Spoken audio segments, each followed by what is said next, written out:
He was unofficially my mentor. I don't think he ever saw it like that, but he basically helped me out in a very difficult period of my life by sharing with me his wisdom about doing nothing and letting everything go for a while in order to find what you need to do.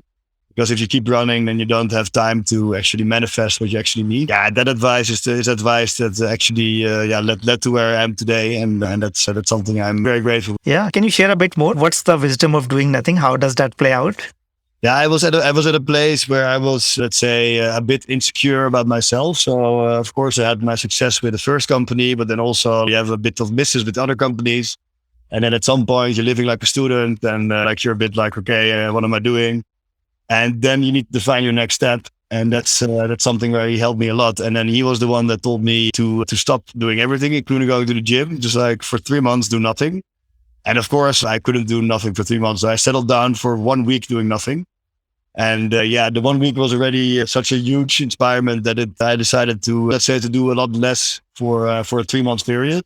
And after 1.5 months, I got a great opportunity coming to me, and that opportunity helped me grow back my confidence. So it is really also about giving yourself the time and not having pressure all the time or expectations, but really about like feeling. And yeah, I think that he really understands it. I think I only got like the glimpse of it, but yeah, it helped me a lot. Thank you. Thank you for sharing that. I want to appreciate that because of how unusual that is, and also how not accepted that is in a world where we see busyness as a badge of honor. Yeah. And yeah, with my work with leaders, sometimes I recommend a very simple practice to sit in silence and just to listen to what is coming to you rather than trying to come up with an idea. Exactly. And I also, in this time, I had to tell my parents that I was not going to look for a job, and I shouldn't call me every day to tell me if I already had a job. And of course, they called me every day. So like, do you already have a job? But like, eventually it all worked out.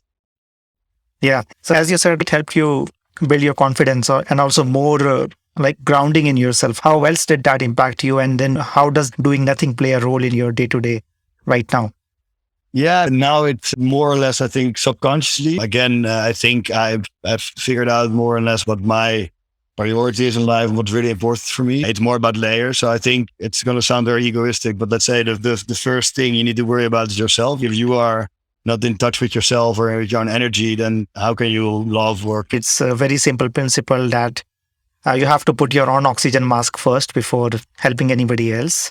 Yeah. And it sounds unusual, but I have seen it time and again that when people spend time or take time away from work and focus on their family or their passion, hobbies, their work also improves because of that. Yeah. Because they improve as a person. So I think these are very wise words. So thank you for sharing that and also being open about it.